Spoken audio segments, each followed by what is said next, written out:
All right, good evening everybody and welcome to Changemakers 2025 Autumn Cohort. What amazing event we're going to have this evening. I am Rike Feawosi and I don't know if everyone's met me yet. I am the Changemakers Program Manager and I get the pleasure to work with this gentleman here and all the amazing Changemakers. And it's been an awesome 10 weeks. This is my second presentation. We've done the pitch night. And what can I say? Every time it gets better. I was saying to someone, I think it was Christophe at the back there, that when I came into Changemakers, I saw the first one that Steve did, and he started off really, and then it went up again, and up again, and up again. Do we need more volume? More volume? Can you hear me at the back there? Okay.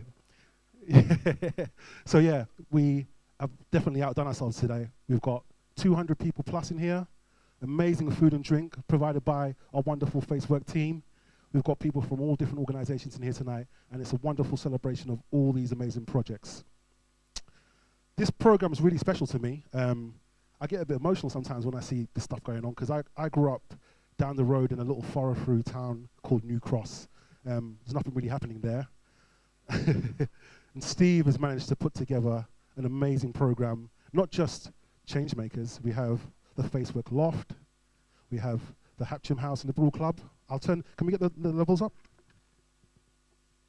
Can you hear me there? I'm going to turn it up a little bit here. Is that better? Can you hear me? Okay.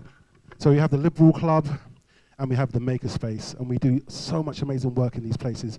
And I remember when I was growing up as a young man, I didn't have much opportunity to do anything around the creative space or have a space where I could go and do something and give myself some purpose. So I just want to give Steve a round of applause for putting together such an amazing, innovative initiative. When I walk through the doors every Wednesday and I've had a hard week or had a rough few days at work, I get to spend time with Crystal and Tanya, Husseina, everyone here, Danielle, Byron, and listen to them talk about making a change in the community. And believe you me, change is what we need. We need to really support community projects. As we know, the public purse is drying up. There's no money out there. So we try and rally around and get people in the room to come and support these projects because they're needed. It gets people like me to get into work, people like Husseina, and not just them, the next generation. Okay? So with that, I want to move into this video. I want to show you something that we put together quickly.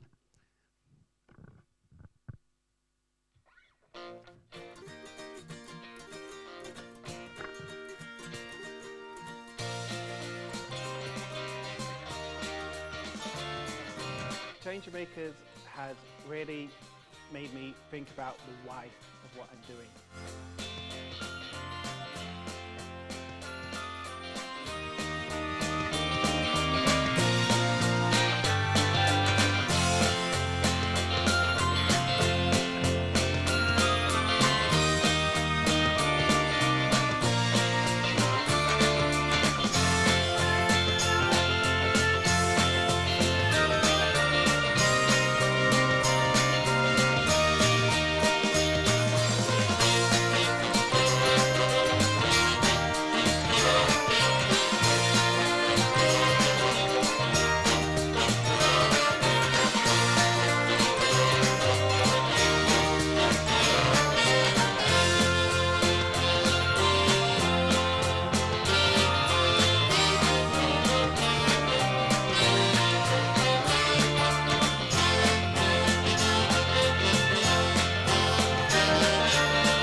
Changemakers has helped me so much. Changemakers has given us the support. We need people, experience, expertise like Changemaker. Changemakers has been fantastic in supporting me.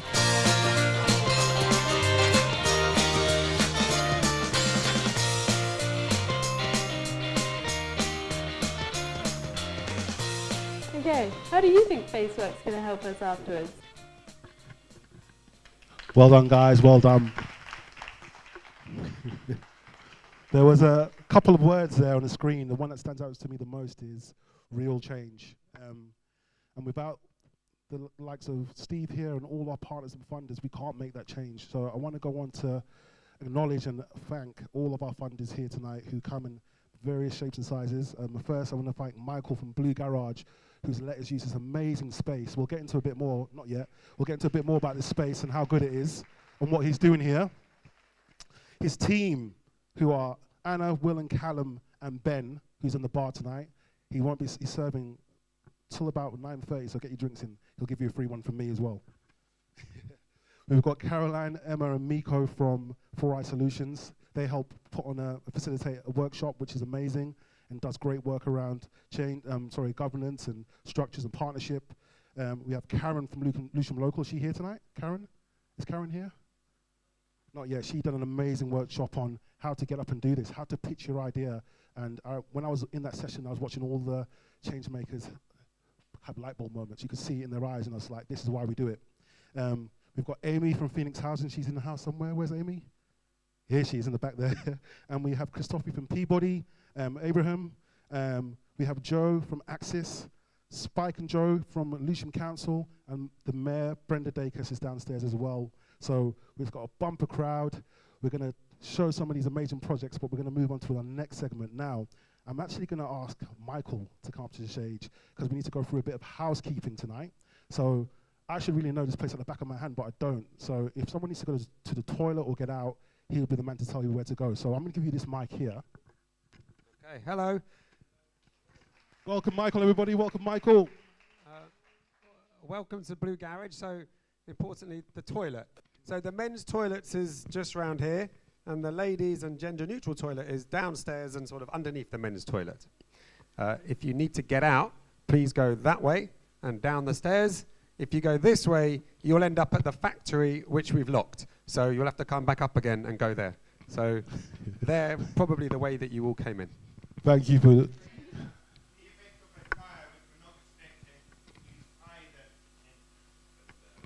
Oh, okay. If it's a real fire, it's like raging, and you can't get that way, then go one floor down and then go across. Because I think it will open, will it? Well, there we go. We learn something new every day. Thank you for that, Ben. So I wasn't meant to do this, but I had a quick conversation with Michael, and my background is product design, so I make intangible and tangible things. I actually walked into Steve's makerspace thinking that was a space to make things, and then it turned into me becoming a program manager, so that's how it goes there. But Michael, he runs the Blue Garage Innovation Hub, and when I first walked in here, I was blown away. One, because it's in Lewisham, and I've never seen anything of this grandeur scale in this borough at all.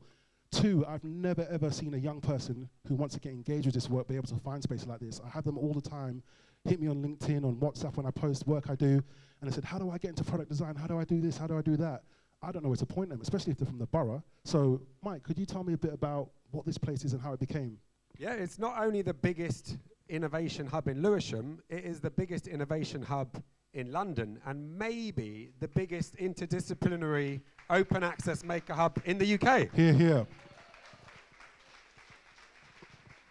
So, Mike, how did you start this? Because we had when we was having a conversation, you told me, similar to me, I went and did a product design degree, but after I finished, I was stumbling around trying to figure out how do I get access to machinery, tools, resources, woods, plastics, 3D printers.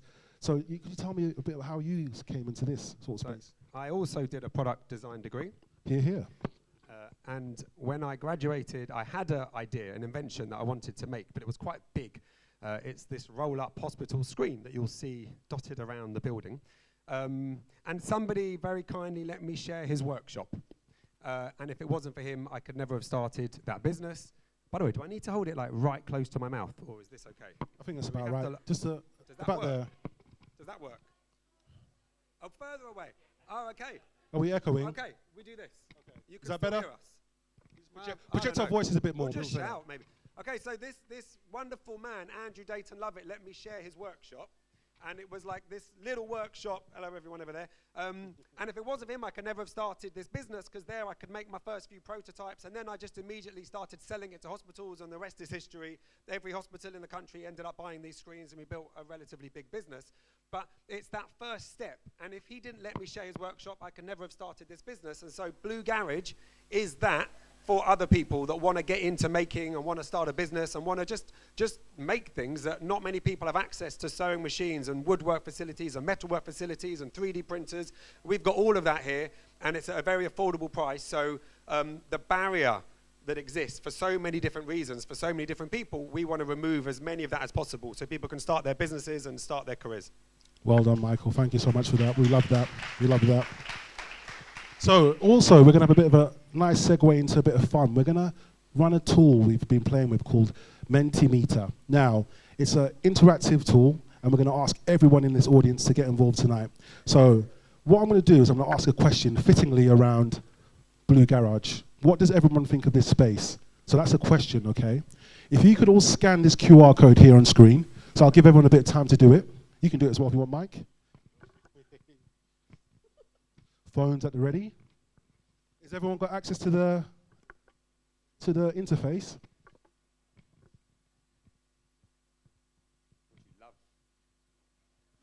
How are we traveling there? Have most people got access to it? Yeah? No? Too far away? Should we do it one more time, Steve? We'll give them a bit more time to get on there again. We'll go back. We'll give you a bit of time. If you zoom in on your screen, it should pop up. And it's going to be a word cloud. We're going to have some word association to what you feel about Blue Garage. Has everyone got that up now? No? All right, if we haven't got everyone, we'll still move on. We can just all see on screen what people say. Okay? So if you could all tell us what you think about Blue Garage when you get access to the QR code, we can see what pops up. Is this what? Oh, so it's already popping up here. So support for innovation, the space, somewhere special, it's in Lewisham. I love that one. Innovative, creative, fab, community, amazing, exciting, big space. Mike, look at this, mate. You're doing something great. Accessible, snazzy. So it is working, so yeah. There we go. So let's give a round of applause for Mike and say, thank you for doing this for us, mate. For creating a space and an opportunity. Okay, further ado, we're going to move into our first presenter. Are they ready in the back there? We have the LTA, which is the London Turkish Association, and they're going to be putting on a performance for us. I've never seen Turkish dancing live, but I've heard it's amazing, so I'm pretty sure we're all going to be wowed. If we're ready to come to the front, let's bring them on.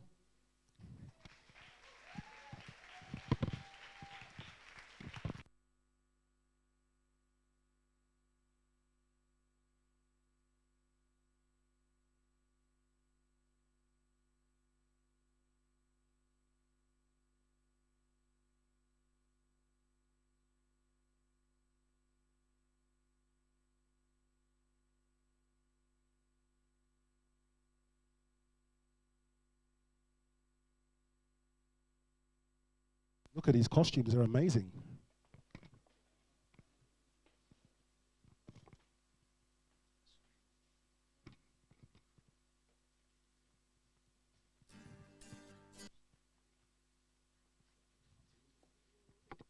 Where do I go?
Wow.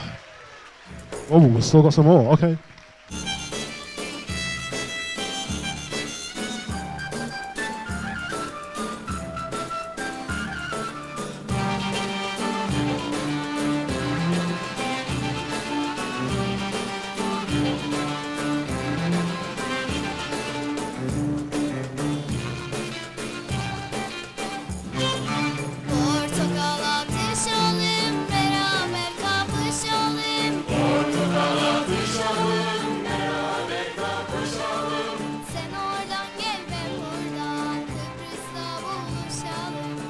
Wow, guys, that was something I've never seen before.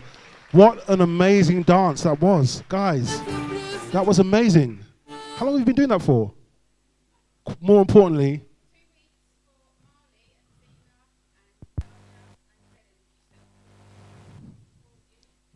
what I want to know is, can you show me how to do that as well? Because I reckon that would be good in a nightclub. I reckon it would be really good in a nightclub.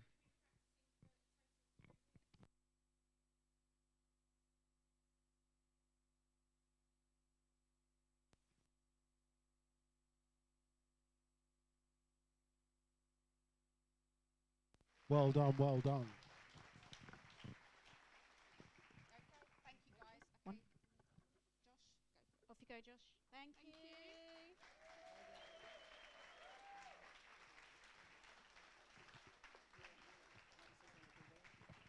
This is you two, you're on. This is your pitch. Yep. Guys, welcome to meet Akjen and Jamie, and they're part of the London Turkish Association. Now, I can't speak for them, but they're going to tell us what they're doing and why they're doing it. And that was amazing. And I think the reason why they're doing what they're doing is because they're passionate about their culture, and everyone should be as well. So, well done, ladies. Thank you. Thank you. Good evening, everyone. I'd like to start by thanking all of you for being here this evening, and especially our Turkish Republic of Northern Cyprus London representative, Aysan Mullahasan Atılgan, who is here this evening supporting our pitch. If we can have a huge round of applause. Thank you. Thank you. My name is Akjen Havali. I am the director of London Turkish Association. I am half Turkish Cypriot and half English. I am Jamie Ozagli, a committee member of the London Turkish Association, and I am English. We are here today with a simple, urgent and transformative proposal. Lewisham needs its first ever Turkish community centre, and London Turkish Association are here and ready to deliver it. Turkish is one of the top 10 most spoken languages in the borough. We are a long-established, hard-working and deeply rooted community. Yet, unlike the Irish, Somali or Indo-Chinese communities, we have no dedicated space. That gap is causing real social, cultural and well-being challenges that we can no longer ignore. I am married to a Turkish Cypriot and a parent of 2 young daughters aged 7 and 3, with dual heritage who both performed this evening. When my children were born, I was worried that they wouldn't be able to communicate equally to both sides of the family. During many years of volunteering at a local Turkish supplementary school in Catford with Akjen and a large team of volunteers, I saw the same concern in hundreds of parents without a physical space to learn language, culture and identity.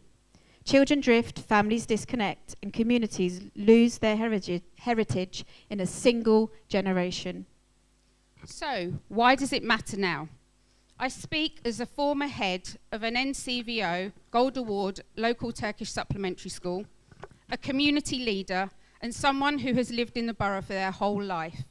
Lewisham is inclusive, diverse, and forward-thinking, but we are the only major community without a home. Right now, LTA operates from a rented space that is not fit for purpose, not accessible for disabled visitors, and unusable for the expanding services we are already running due to the increasing numbers. Despite this, 38 weeks of the year we run sessions equating to 265.5 hours, plus extra practices and performances. On Sunday, we have a music and folk dance class for under 4s by a traditional Turkish and Cypriot folk dance class for children aged 5 to 12. On Monday evenings, we have our adult class, and on Wednesday evenings, we hold it for the ladies.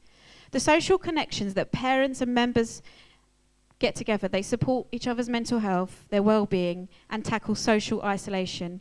We are growing in spite of our building. Imagine what we could do if we had the right one.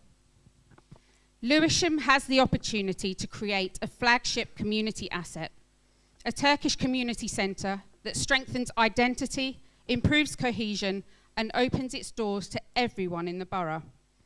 Our centre will deliver Turkish language classes, heritage and cultural workshops, music, arts, intergenerational events. We are not asking for a centre for only Turkish people. We are offering a centre that hosts intercultural festivals, connects communities, builds understanding, and reduces isolation. We will provide youth mentoring, elderly social clubs, advice, translation, and family support, health and well-being programs, employment support, and skills workshops, plus much, much more. This is a centre that pays social dividends across the entire borough. Why us and why now? We are ready. The London Turkish Association has a proven track record of community delivery through performances and events, volunteers and parents that are fully committed, a growing membership of families demanding more services, strong sector partnerships, and we have the endorsement of the Turkish Cypriot Community Association, the only other major centre in North London.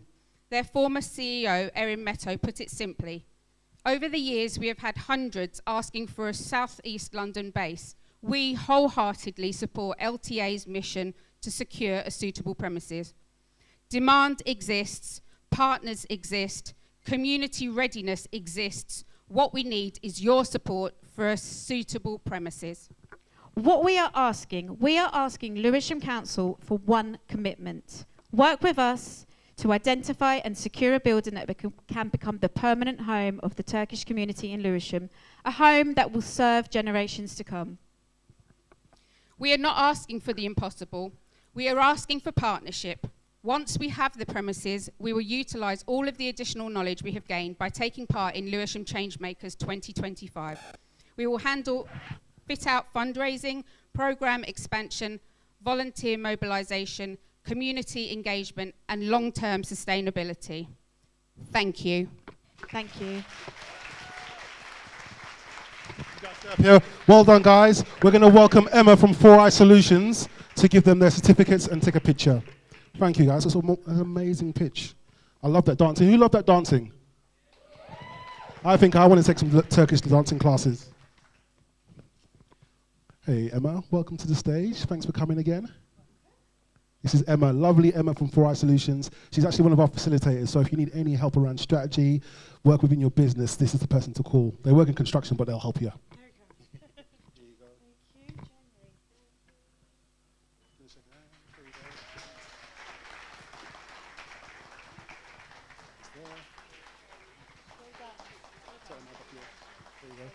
Amazing. Thank you, guys. Thank you, guys. I'll walk you off. Oh, we're going to take a picture here. There you go, in the middle.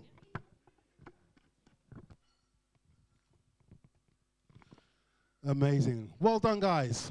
Okay. Well, swiftly, we'll move on to our next participants, who are Phoebe and Georgina, and they've got a really interesting project for parents. Welcome to the stage, guys. These guys are going to be pitching as well. I'll let you guys go through. There you go. I'll give you one mic. Is this one working? I'll let them clear the way. Thank you, guys. Thank you. Hello, I'm Georgina. And I'm Phoebe. And we're here to tell you about our idea, Reset. Reset is a digital platform that enables community house sharing to give tired parents a night to rest and recover. We know firsthand the highs and lows of raising children. But we felt that sleep deprivation was what hit us hardest. And we're not alone. Of our survey of 80 parents, they agreed that sleep was the biggest challenge of raising children so far.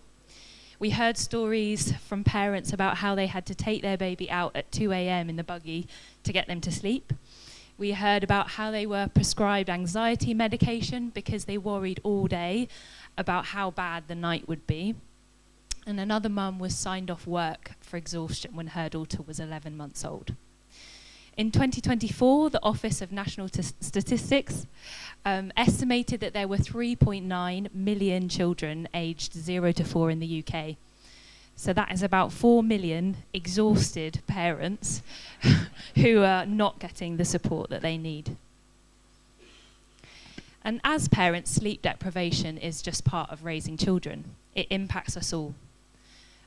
But it has an impact, and it affects our mental health, our relationships, and our ability to be there for our children. And our children are the ones that suffer most. So over 80% of our survey agreed that sleep affected their patience and their mood with their children. And the Reset app aims to change that by connecting tired, overwhelmed parents with empty homes when owners are away, giving them a low-cost, local night's sleep on their own. Here are some mock-ups to imagine what Reset might look like. Exhausted guests can find nearby vacant homes when they need a night to escape for a night of rest. There is the option to add things like wellness packs and meal deliveries to enhance their stay and make them feel really cared for. Hosts will then receive credits for sharing their homes with others in need, really creating a system of reciprocity. 67% of our survey thought that the idea of Reset was appealing. They said that it sounded like it would have been a total lifesaver, and having the space and time for one to rest and recover was an essential part of parenting. So we think that Reset will be a low-cost preventative service that strengthens family resilience, that improves mental health outcomes, provides inclusive access to wellbeing support, and gives opportunities for early recovery for families before they need that higher cost, more invasive intervention. So join us in shaping the first community-powered house-sharing parent support network. We're looking for mentors to help us establish Reset as a thriving community. We're looking for tech partners to help us create the first digital prototype, and £10,000 funding to run a small local pilot to measure wellbeing impact and feasibility. If you're interested in learning more, come and chat to us. Let's reset our support systems for our families. Thank you. Well done, girls. I definitely know I need a reset every now and then. I've got 2 kids that sometimes drive me up the wall, but I really love the idea, and we're going to try and get behind you. We're going to welcome Michael from the Blue Garage to give them their certificates. Phoebe.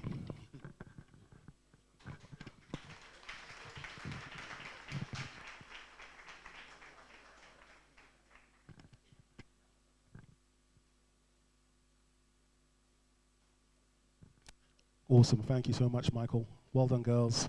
Round of applause again. Okay. So we've got a bit of a different format tonight. We're going pitch and interviews. So some people will pitch their ideas, and some people will have a one-to-one interview.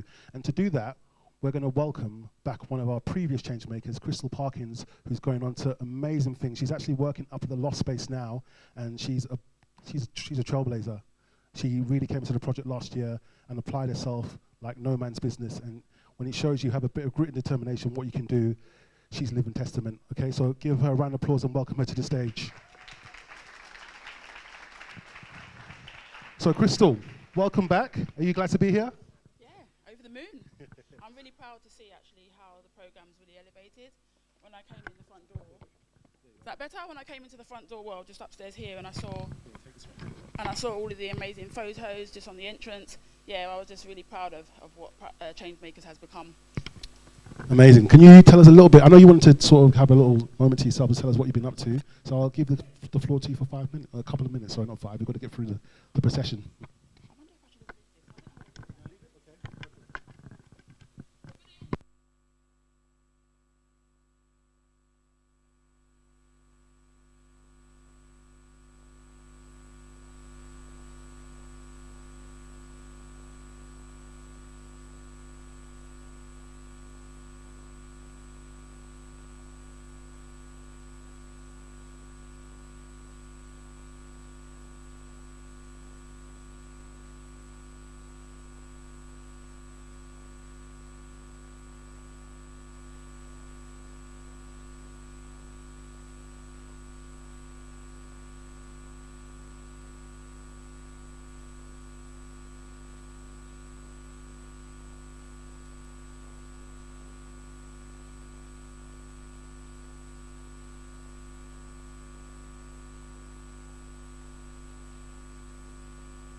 the woman who raised me passed away from cancer.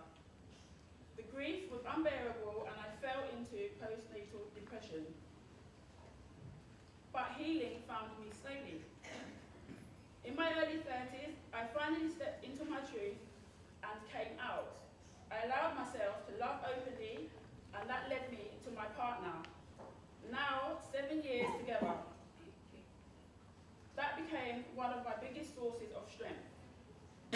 But life brought another test. She was diagnosed with cancer and suffered with an autoimmune disorder too, Graves' disease, while I was battling my own autoimmune challenges. Those experiences, identity, trauma, grief, LGBTQ+ acceptance and illness, shaped Proud to be Me CIC. Because I understood that young people need a space where all parts of them are seen, supported and celebrated. Thank you for that. Well, we're going to have to... Okay, I'll let you... We're going to get into Tony in a second. Began unexpectedly. One day in late 2024, I walked into Hatcham House for a refugee volunteering event. That's where I met Stephen from Facework. Warm, kind and genuinely invested in the people in the room. At that same event that Stephen told me about the Changemakers program and encouraged me to apply. I did. And I secured a place on the program, and that did become a turning point. Since joining Changemakers, everything has changed. The program strengthened my leadership, sharpened my ideas, and helped me bring clarity to Proud to be Me's mission. I gained tools that I use daily around planning, strategy, communication, and impact. But more importantly, I gained community. The cohort was full of people building from lived experience, just like I was. Facework didn't just support Proud to be Me, they invested in me as a person. I now have a space at Facework, in the co-working space, The Loft, where I run the business from. And I often use the other Facework spaces that were mentioned today to run my programs. Sorry, Ricky, I won't be much longer. Okay.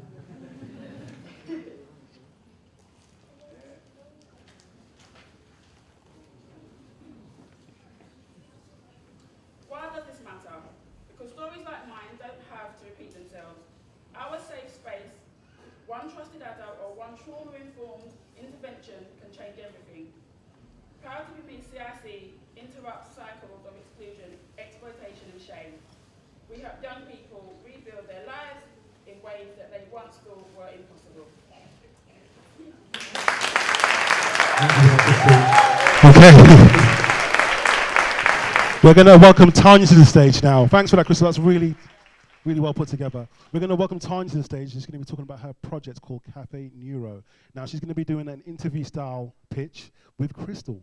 So I'm going to hand the mic over. Do you want a mic or you want to speak from... I'll give you a mic. It'll be better. Thank you. Ready?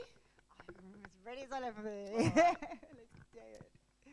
So, who are you and what's your project all about? Hello, Crystal, and hello, everybody. I'm Tanya Burke, and I am the founder of a neurodivergent-led community initiative, born very much like Crystal, out of lived experience and the struggles of being late identified, which often come with additional challenges of pushing and masking and coping. As a woman, quite often you're told it's just a bit of anxiety or stress, or maybe it's hormonal even, and people then find that combining their hidden disabilities where the body has taken the stress for so long, they start finding they are living with chronic illness. These combined factors lead to poor outcomes and quite often total crisis and burnout. That's what I want Cafe Neuro to be about. It's a safe space for people to prevent them getting to that stage. Thank you. So I guess you did touch on that a little bit, but what problem are you hoping to tackle? So I would say that obviously we we're seeing more media coverage around autism and ADHD, but it's a double knife sword because not everybody's a little bit ADHD or autistic. However, for those later diagnosed, there's a lot of misunderstanding. If those on the lower end of the spectrum often feel misunderstood and unseen because they don't present as quote unquote autistic or ADHD, but what does that look like? It is a spectrum. And what happens is, when we look statistically in our own borough, for example, as a neurodivergent person or person living with a learning disability, in this borough you're actually 4 times more likely to experience adult abuse. So that's not the nicest of figure to be looking at. And then if we couple it with the fact that for autistic adults, unemployment's at about a 40% rate,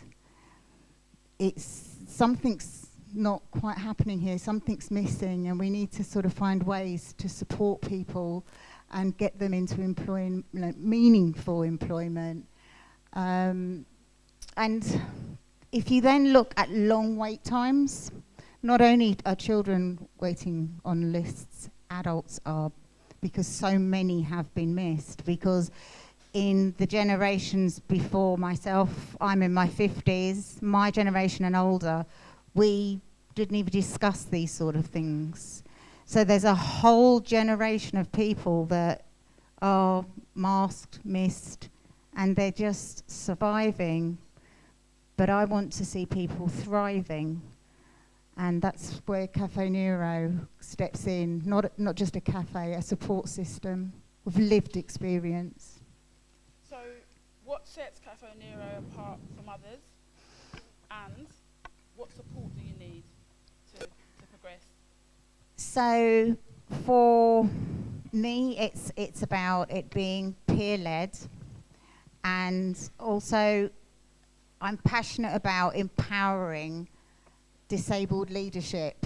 And equality, while it's a beautiful thing, it gives everybody an even footing, I want real equity for people because it's specific and really helps individual need. Real person-centered work takes equity, but to deliver it, all the lived experience in the world needs professionals, it needs statutory bodies, we need collaboration, we need to work together. We know the power of peer support, it works.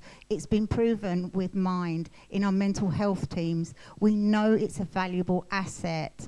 Let's build on it and turn these peer support workers into leaders. And let's change that 40% statistic.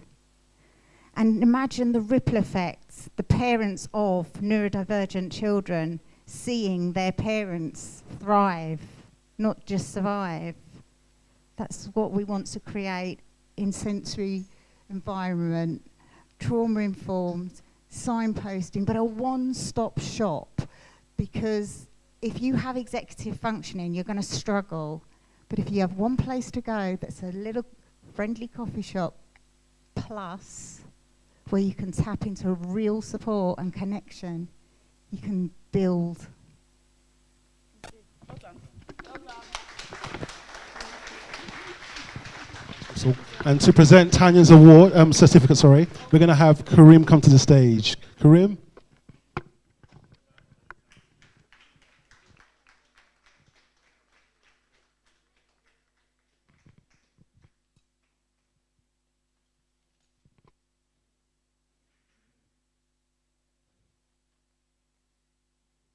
Okay, well done, Tanya. Thank you so much. That was amazing. Okay, I can feel we're getting a little bit restless, but we've got one more presentation before we've got a special guest coming to the stage to do a little bit of a segment. So hang tight for that. I would like to welcome Hussaina and Rose to the stage, and they're going to be joined by Steve. Rose and Hussaina, come to the stage. Well, thank you so much. Rose and Hussaina, come up here. These folks I want to introduce you to are real champions of Lewisham. They have been working in the background for over 15 years, supporting and helping people fight the stigma of HIV. Husseini, come up here, love. Where are you? I can see you, but I can't see you. You've brought the whole gang. Wonderful. Can we show them some love? Show them some love. Rose, come here. So Husseina and Rose, just tell me, what is Red Ribbon? Red Ribbon, do you hear me? Yep. Red Ribbon is a voluntary community organization supporting individuals affected by and living with HIV, mental health, and family experience domestic violence. And what was it that made you want to start this project? It's one of the most challenging topics, especially 15 years ago when we were just exploring and understanding what was happening in the worldwide. You're from Tanzania? Yeah. Tanzania? Yeah. Tanzania too? Yes. What was it about your background, your experience that led you to set this up? We wanted to reach the community, those who are isolated, stigma, and to overcome isolation in the community. And is it working? Yes, it's working. In what way? Tell us. Just come forward a bit. Tell us a little bit about some of the things you do for local people in Lewisham. As you say, why? Because we are here and we call ourselves migrant in this country. And the journey of being a migrant in this country, especially as a black African, you are going through a lot of journey, barrier, and challenge. English, second language. Culture, as a Muslim person, being in the country by myself, and navigating the system, the culture, it was a very, very difficult. But that could not put us off. We use our experience, and that experience make us stronger and be able to support others who are coming behind us. Hussein, let me ask you a question. I'm not a medic, but I know that there's such need to get specialism in this space around HIV. You are not a medic, you're a nurse by background? No. Not even a nurse? No. Well, not even a nurse, that sounds patronizing, but you have come from your experience. How do you work with the statutory sector? How do you work with health commissioners? You've just won an award, yes? Yes. Tell us how you make this partnership link. Yeah, so this partnership came during COVID. And there's a time actually when COVID affected most of Black African and Asian. And Lewisham Council and Birmingham Council, which it has the highest Black African and Caribbean. And I think they two councils came together and look how can we work and support our people, especially Black African and Caribbean. Because if you remember that when they're giving the COVID test, it was hard because we don't trust. Why are we giving this? Are we pigging? You know, sometimes it's kind of, we know this is not something for us. So, and then it looked like more people from Africa are dying. But it's not only for COVID, but other illness. And then I think it's part of ICB, Integrate Care Board, who just find that there's something we need to do here. Our healthcare, I think they come up and say that we are not engaged more with the community. And we can't work by ourselves. No. And that is why we came, because we speak the same language our people understand. We are coming from the background that we are understanding the culture. We are the voice and advocate for our people. So when they come together and say that we found NHS is not working, we need help, and that is where Red Ribbon came in. This is extraordinary, folks. This really is extraordinary. If you knew how much they've done on so little, they're still working from their own homes. Now, Rose, just tell us one thing. There are people from the Lewisham Council here, there are cabinet members here.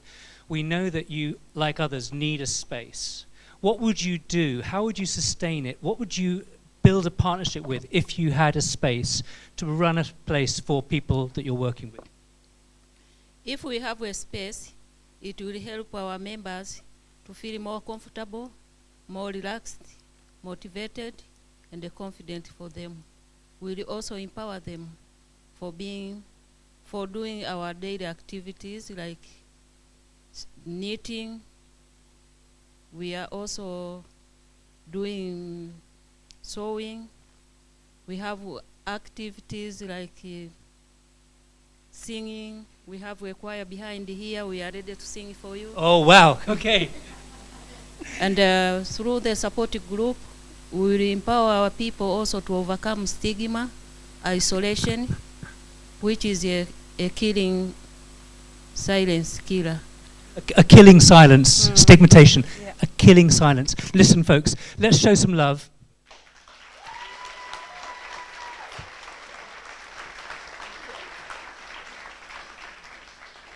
Currently living in the south of the borough, but doing a lot of work in the north of the borough. We're going to hear a song. I didn't know that, but this evening is full of surprises. And I know that it's a long evening, but we are going to get through halfway through next session. We'll have a little break. But let's hear the singing choir of Red Ribbon. Is that right? Who wants the microphone?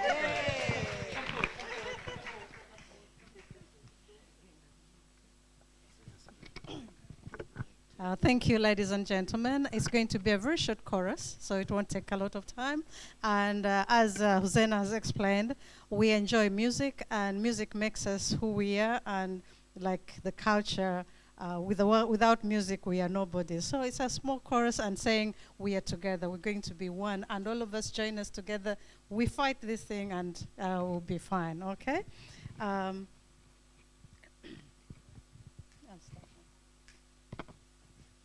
This is our song, a brand new start, living well with a healthy heart. From the whispers to the roar, we play our part. One hope, one future, and in one heartbeat. This is our song, this is our song, a bright new start. Living well with a healthy heart. From the whisper to the roar, we play our part. One hope, one future, and in one heartbeat. This is our song, this is our song, a brand new start. Living well with a healthy heart. From the whispers to the roar, we play our part. One hope, one future, and in one heart, living well, living well, living well, living well, living well, living well.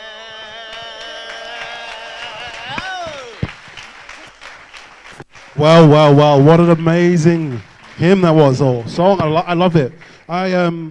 I've had a lot of time for Hussein and Rose, and they've been really, really good to me, and I've loved hearing their story. So I want to welcome Amy from... They've not finished your speech? We're going to have to wrap it up. So can we keep going? All right, we've got a little bit left to go. Okay.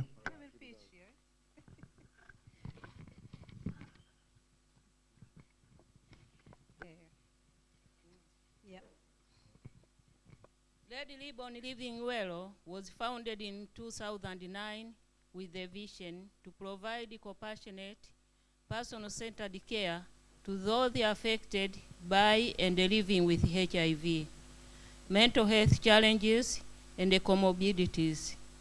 We are not just a service provider. We are a lifeline, and a voice for the unheard. Your presence reflects a shared belief that every person deserves the chances to live a healthy, dignified, and empowered life. That belief is at the heart of Red Ribbon Living Well. For many years, Red Ribbon Living Well has been a lifeline for the individuals and the communities impacted by health challenges. Despite medical advances, stigma and isolation remain barriers to living well. We provide more than services. We provide hope, access, and opportunity. Through health education, prevention programs, counseling, community outreach, and supportive care, we work to ensure that no one faces their journey alone. Every program restores confidence, builds resilience, and creates opportunities to flourish. But our work is not just about responding to challenges. It's about creating futures. Futures where stigma is replaced by understanding, where barriers are replaced by access, where health and well-being are not privileges, but rights. Tonight, we invite you to be part of that future. Welcome, Usena. Thank you, Rosie. A hospital bed costs the NHS $345 a day. On a standard ward, and up to $1,881 per day in a critical care. By keeping people well, connected, and adherent to treatment, Red Ribbon Living Well prevents unnecessary hospital admission. Think about it. This means every proud invested in us not only transforms life, but also saves the NHS thousands annually. What Red Ribbon Living Well needs urgently? Red Ribbon Living Well urgently needs dedicated home, a safe,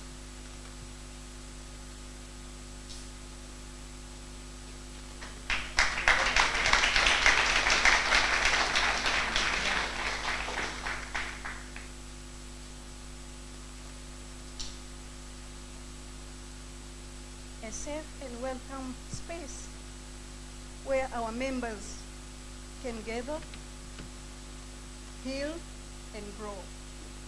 A permanent base will allow us to expand our program and provide consistent long-term support. With your help, we can secure the environment that embodies our value of dignity, belonging, and hope to truly fulfill our mission. Your support expands our reach. Your generosity, full of programs. Your partnership saves lives. Your support doesn't just change lives, it saves lives, save money, and build future. Together, we can ensure that people living with and affected by HIV are defined, not be limited, but by possibility, help us secure space to make it happen. Thank you. Guys, not only do these projects touch so many different touch points around different subjects, it's really important work and we need to support them. So thank you so much for sharing that with us. Okay? I'm going to welcome Amy to the stage to present your certificates.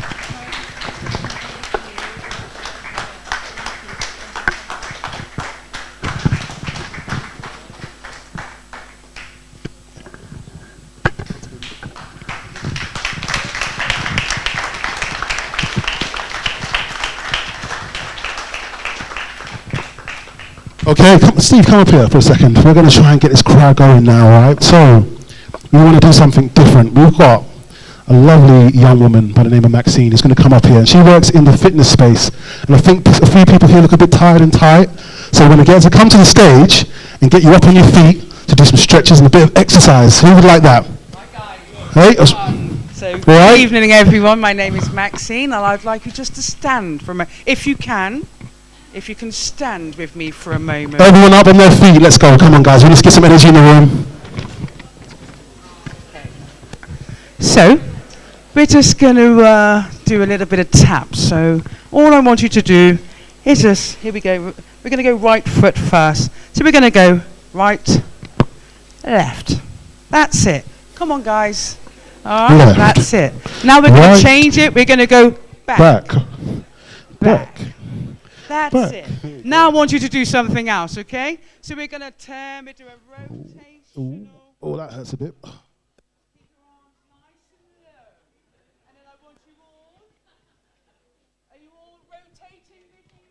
Good if you see a few people not moving at the back there. And then I want you all to reach back into your back pocket and show me the money. That goes to rent. Come on, guys. I have that. Oh my gosh, look at that. But no, what we are doing here is rotational here, external rotation. And it's actually good for lower back pain and also to release stress, okay? So here we are. It takes like 30 seconds. So when you're at work, please stand up and just rotate. Okay.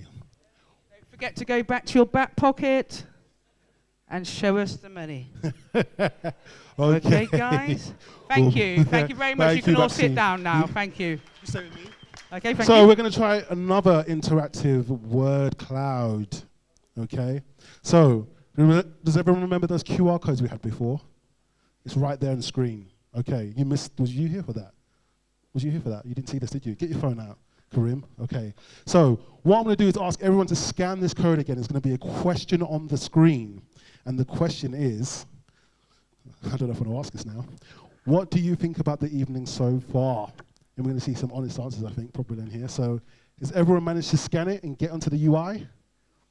Yeah?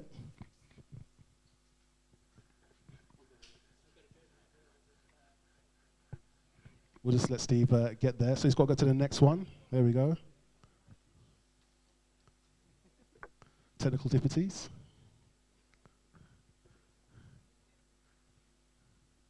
If we close that, maybe Steve. So we're Blue Garage. This is the Blue Garage one. We're going to do it. We're going to work through the tech problem. Are you sure? Should we do Maxine first and we'll do it after? So maybe hang that thought for a second. We can always load it up once we finish with this next presentation. That will be the halfway point, okay?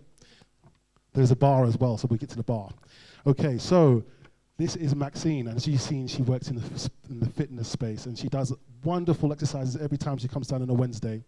And she's got an amazing project, really innovative, and it's working around men in the borough, specifically black men. And I'm going to be welcoming Crystal back to the stage, who will be doing this interview, Q&A. Oh, hang on a second. Right, you come up. We're going to do this now. We'll do it quickly while she's up. We've got it on stage now. So what do you think of the evening so far? Has everyone got the UI out? Phones out? You done it? Okay. Let's see what it's saying. Let me run over here. Inspirational, emotional, excellent, inspiring, brilliant, insightful, humbling, definitely, amazing. Awesome, brave, fun, great ideas. We want more. Impactful, great, partnership, go-getting. So, all the words I love hearing. We have a few more coming up there. So it's safe to say most people are interested in what we're doing here. Is that right? Would you say that's right? Amazing, okay. Well, we're going to move on to this presentation. So Tanya, Maxine. I just saw Tanya in my gaze there. Sorry, I apologize. No problem. Maxine. You're a live wire, I tell you that. We have a lot of fun on Wednesdays with Maxine. She keeps everyone amused and entertained. She does. And she's got an amazing project which she's going to tell us about now. Would you like to take it away? Okay. Okay. So we do know, but can you just tell us what your name is and what your project title is? So my name is Maxine. I am the founder of Maximise It Wellbeing CIC, and my project is called Maximise and Rebuild, which focuses on men within black men who have been affected by prison or learning difficulties.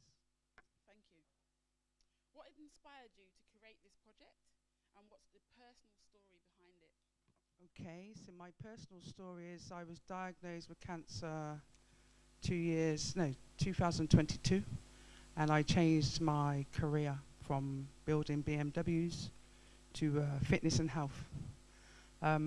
Whilst I was in chemotherapy, I registered to a course, and it helped me. It helped me stay focused and also think about being healthy. During that journey, I now work for the organisation I studied the courses with. I've done massage, GP referral and personal training.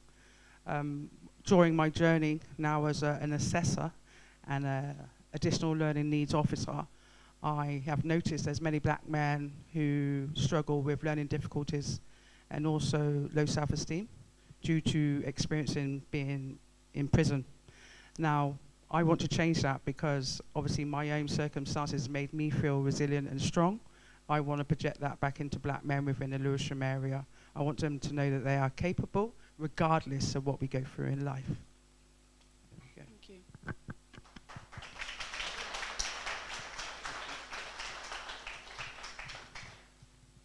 Can you walk us through what your project does and who it supports day to day?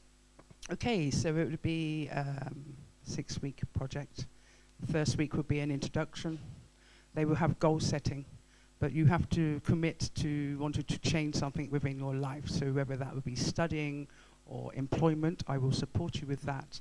We will also have physical. So we would do dynamic testing in regards to health. So we will find out if there is any issues within high blood pressure or any areas of health. We'll also focus on reconnecting with family and community. We will also have webinars.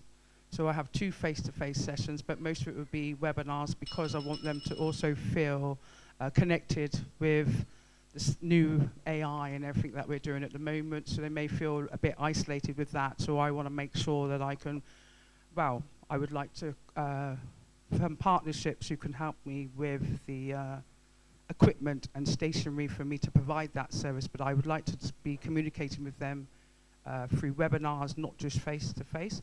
We'd also be doing physical, and then I want them to be either applying for a job or a course, and I will mentor them in that duration to make sure that they are successful. Thank you. You're welcome.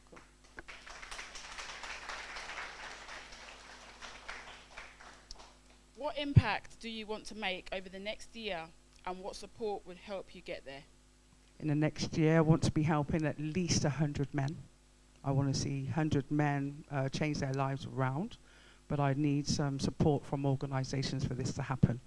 I think with the equipment, stationery, safe space and referrals. So I want organisations to refer these men to me so I can support them, and we can do a collaboration so we can help them. I want these black men to know they are capable. In my role, I've noticed the learning difficulties is maybe affecting them, which may lead to reoffending. If they do come to me, they can maybe sign up to a personal training course, become a professional personal trainer and a business owner. So there are many opportunities for them. I want to let them know that they are capable and, you know, reduce the reoffending. There's a massive gap in Lewisham. The statistics, I think it's 50% of black men have been through probation. And I would say 34% achieve less than, I think it's grade 3 or 4 in education. So there is a big gap there. And these statistics also, with the mental health, I think it was over 7,000 men committed suicide. So with this, I want to help them and let them know that they are capable, and I want to reduce those numbers. Question. Does that answer your question? So yes, that's my new project. So one thing I'll say then, us at Proud to Be Me, we'd be proud to offer you 10 laptops, 10 Wonderful. SIM cards and a phone. Wonderful, look at that. That's a good start. Thank you, Crystal. I appreciate your...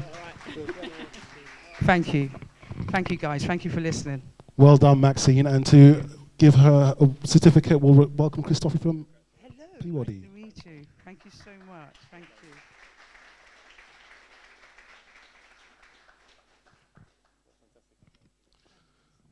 Amazing, amazing, amazing, amazing. So it's one next. And we have coming up Danielle to the stage. Danielle has an amazing project.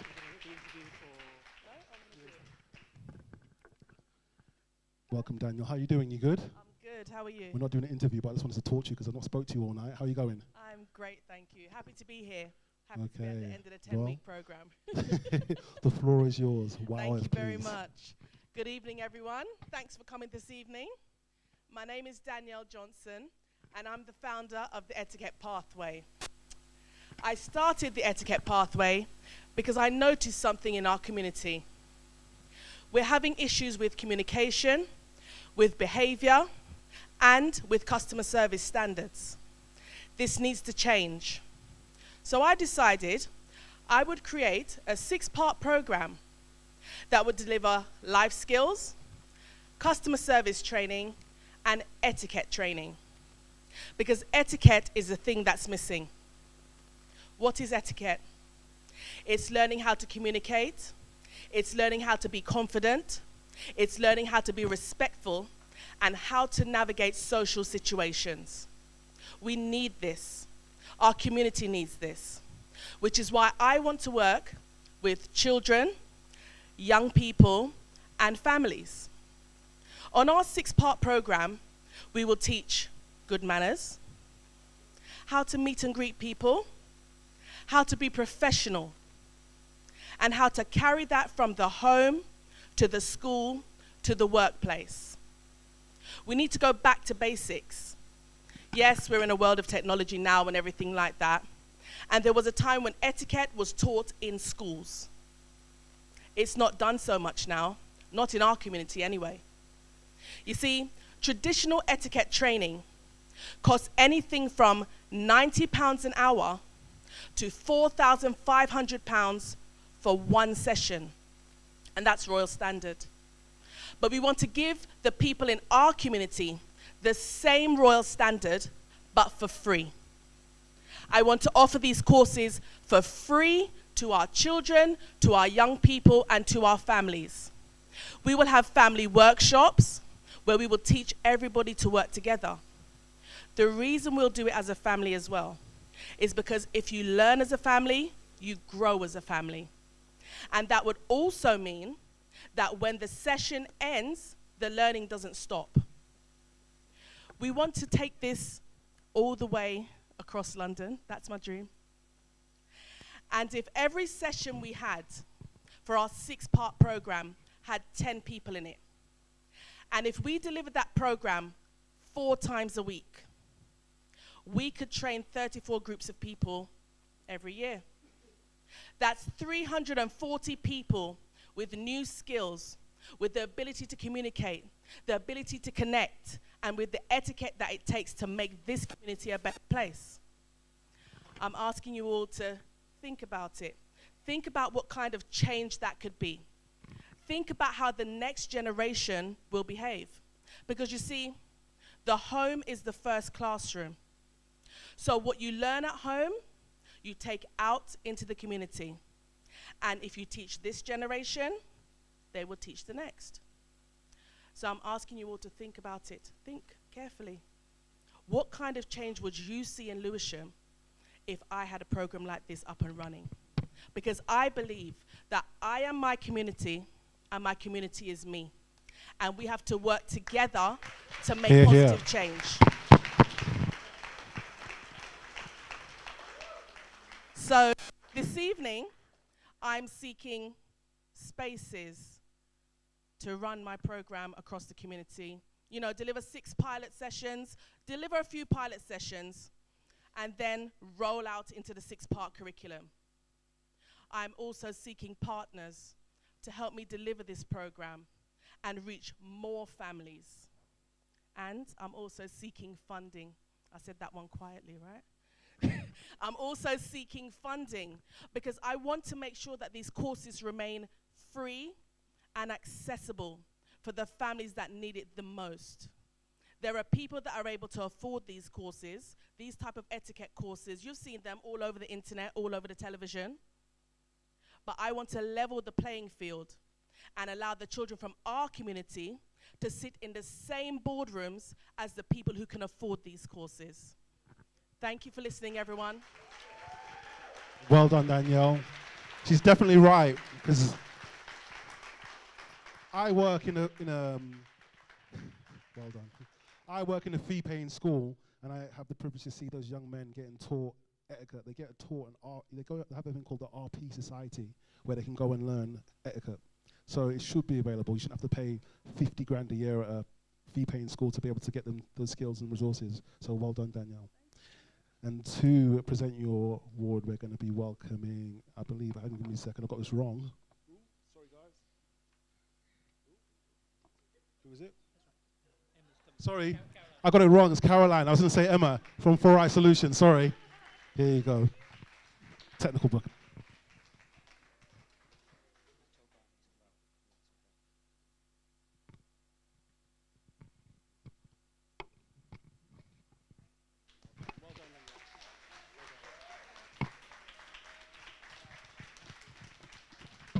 It's a bit of a juggle in my mind. I've got all these different names going through my head, so I apologize for that, Caroline. Don't hate me. I'll see you at the work party tomorrow. Next to the stage, we have Byron. And Byron actually has a real close project to my heart, and we've spoken many times about this.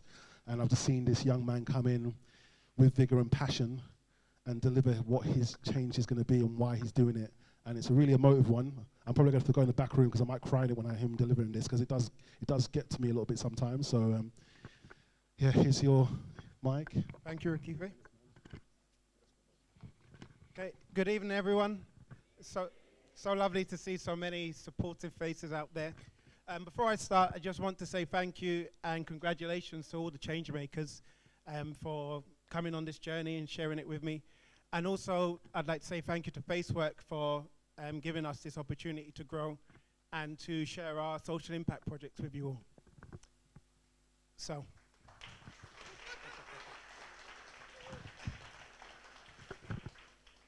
Most of you here, I imagine, would have heard about the wonderful Windrush generation. And some of you would have heard about the tragic fire in New Cross, 1981. Some of you will be aware of the murder of Stephen Lawrence, 1993. That's history. But what was it like to arrive in the UK and have to sleep in Waterloo Station because it's just difficult to find somewhere to stay? What was it like to wake up to a community that's in mourning to this sudden tragic loss of young lives? How did it feel to be standing at a bus stop in Eltham at night, fearing for your life? That's our story. So, in a borough where, according to ONS census, at least 1 in 10 residents is of the Windrush generation or a descendant, thankfully, fortunately, we can get the answers firsthand to these questions. Whilst the Windrush generation is diminishing with age, the numbers of their descendants remains really healthy in the borough, making Lewisham a vital cultural hub. So, bearing that in mind, where could we go to immerse ourselves in the lived experience of the Windrush generation and their descendants? Exactly. Windrush and Me, CIC, is cultivating and creating this community heritage resource. It's quite simple. Archive, exhibit, repeat. Through community archiving sessions, through a calendar tour of immersive exhibitions, and through community engagement workshops, we will educate and empower not just the descendants of the Windrush generation, but the wider community that exists here in Lewisham, authentically told by those who have lived it. Community partners such as New Cross Road Baptist Church, Peeps Community Hub, Queries Creation, they are all providing space, access, and resources to allow this archiving and exhibiting to happen. But we need more partners. These partnerships are,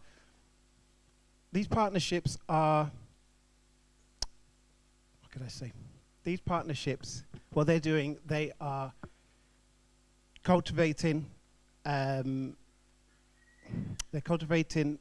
self-esteem, self-awareness, and encouraging empathy and solidarity. Okay? Yeah. One last thing. Each day I am reminded that this project, Windrush and Me, is for those that I have known and for those I have and will never meet. My name is Byron Stokes. I am a proud descendant of the Windrush generation. This is my niece. What's your name? Tori, who is also a proud Windrush descendant, and we are residents of Lewisham. Thank you. Well done, Byron. Thank you very much. I'll welcome Joe from Access Europe to the stage to present his certificate. I'm right there with you, brother. I'm right there with you, mate. We need to keep our stories alive. Well done, man. Thank you, Joe. Here you go.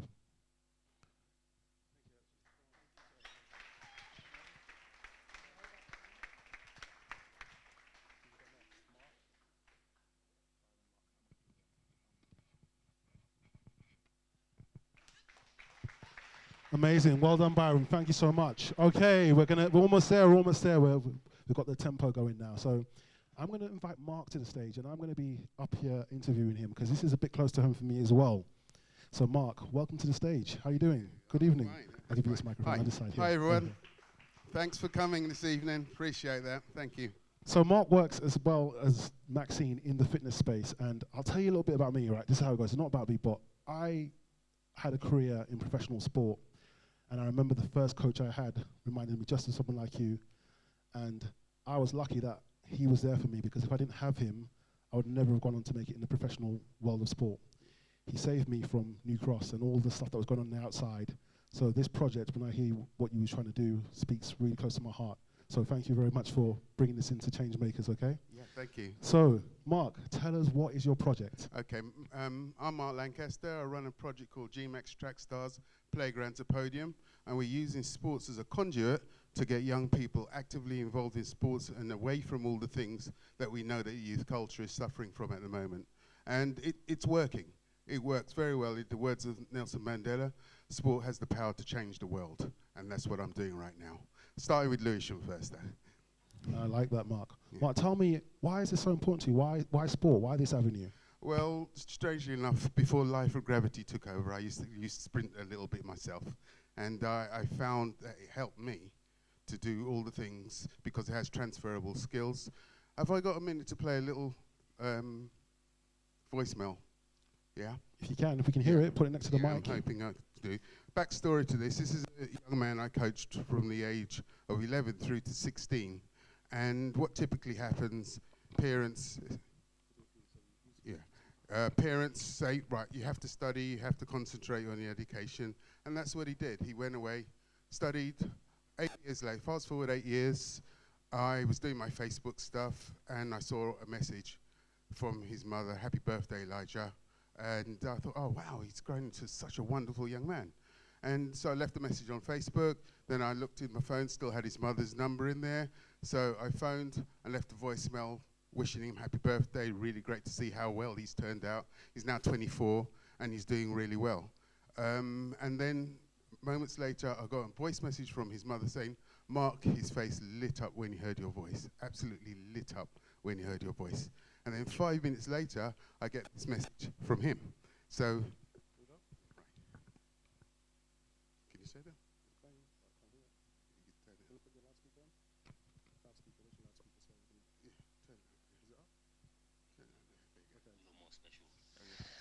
Oh my gosh, I'm lost for words, honestly.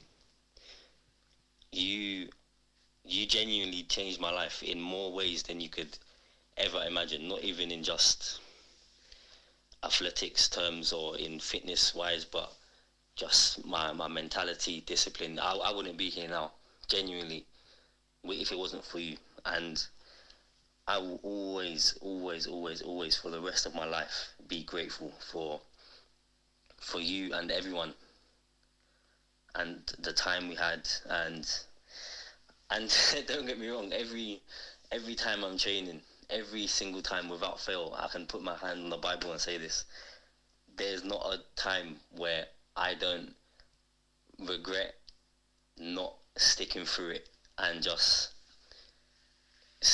having belief in myself. But yeah, man, I just, honestly, Coach, I'm so speechless. Thank you so much for everything that you've done, you've said. I will definitely keep in touch and let you know what's going on in my life, because yeah, you are the greatest coach and man that anyone could ever have as a teacher, seriously. So thank you, and definitely keep doing what you're doing, because you will change and are changing many, many, many more young people's lives, and you will continue to. You're honestly a great man, a great coach. So I don't know what to say. Just thank you for everything. Seriously, thank you, Coach. Thank you. I will definitely keep in touch. I'll give you a call now and then. I'll even, if the studio is open, your yoga studio or the athletics track gets back opened, I'll come and see you guys for sure, 100%. So yeah, thank you. Stay safe. And yeah, I love you, Coach. Well, there you go, Mark. Testament to his effort in what he does in sport. Mark, can you tell me what is the aim of GMAX? What are you trying to do? What's your initiative? Right. What are you going to put into place to deliver this? Sure, because GMAX, just to give you a background to what GMAX is actually all about, we're so different to the typical sort of pathway that young people go through, and we're acting as a brand and a movement. Not many movements have been developed. The ones I could think of, like the Cub Scouts and YMCA, that's the scale that we're trying to aim to help the young people, because they've got such a difficult time now, and sport really can change the world, and that's what we're going to do. In particular, athletics, because athletics is not gender specific, and it's all about the individual. It's not a team sport in that sense. We work on their skills, running, jumping, and throwing, and it has transferable skills in mental and physical capabilities, and it's just an opportunity for us as GMAX.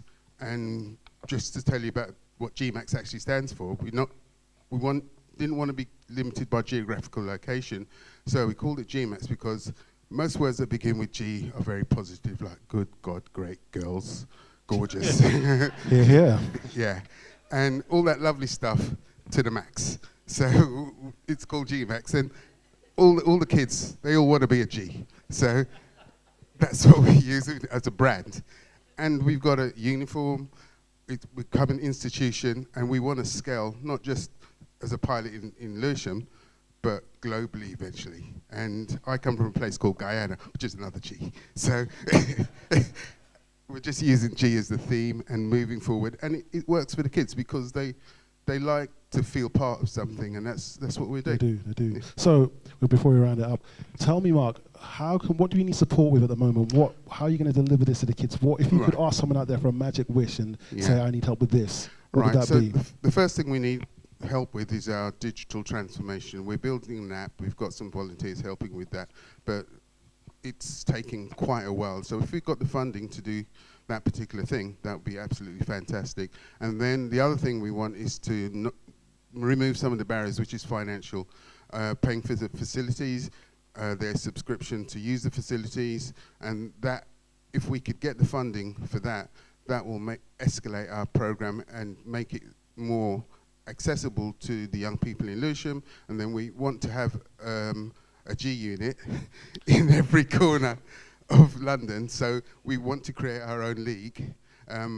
We are an award-winning organisation, as Brenda knows. Thank you very much. We've got our yoga studio, Dragonfly Yoga Studio, in Sydenham, that we're trying to make our financial sustainability model as a charitable organisation, that we're trying to fund it that way. But as you know, the pandemic really hit a lot of organisations. So we really like the support from partners that can help escalate and help our young people to become the best that they can be through sport. Mark, I'm with you. I want to support you. So thank you so much. Can we give a round of applause to Mark, please? Yeah. Thank you.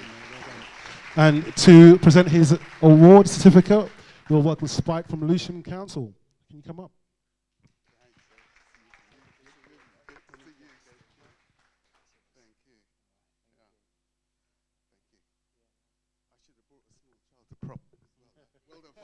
You could have done. I'm not sure how that would have gone down though.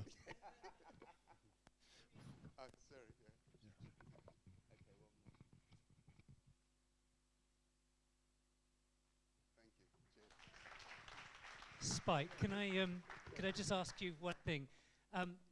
This whole project would never be started or grown without Lewisham Homes originally, who started it, and Kareem is here at the front to respect Hello, Kareem. the founders. Step up and say hello. But, No, stand up and say hello, please. This guy is awesome. This is quite unusual for a local authority to really trust an organisation like Facework to give out a message to its residents that we have opportunities. Now, we are going to talk a little bit later about some of the challenges of that. But Spike, could you just say a little bit, because you've seen this programme grow from the last 5 or 6 years, and this really is a partnership. This is the local authority supporting another organisation who in turn have got numbers of people who you've seen give certificates today with some funding. But I just wanted to, before you sat down again, just to say thank you, and just to ask you just to say a few words. Well, firstly, I'd love everyone in the room to say a massive thank you to Stephen and everything that he's done on this programme for the last few years. I don't usually, I'm the bureaucrat. I work, my name's Spike, I work at Lewisham Council, so I don't usually get thrust the microphone, but it's absolutely right, Stephen, that I'm really proud that I've been able to work for a council that's been able to support the growth of Changemakers and of your organisation. I've been so proud to be able to work in partnership with graduates of previous programmes. I look forward to working with some of the graduates who are coming through this evening as well. I'm so pleased to be able to present a certificate to Mark. I met you, Mark, in the peak of the pandemic when we were placing local young people through the Kickstart scheme. Then I saw you in 2022 at a resilience program. Then I saw you winning an award at the Business Awards, the Mayor of Lewisham's Business Awards last year. And then I get to see you here this evening. We get to see the growth of businesses like Mark's. We get to see the growth of so many businesses here today. It's what makes an authentic and a resilient economy for Lewisham. It's our foundation. It's what we're building on. It's what we're growing on. It's what we're all succeeding on. And thank you so much for the work that you do. Thank you to all of the Changemakers here tonight. It's so great to see this programme continue. I can't wait to see it grow even further. So thank you. Thank you, Spike. Here's to Lewisham Borough, the best borough in London by far, a country mile. Okay, next to the stage we're going to have Monique. Monique has got an amazing project around floral arrangement. She's going to come up now. How you going, Monique? You good? You ready? Oh, okay, I'll give you the mic.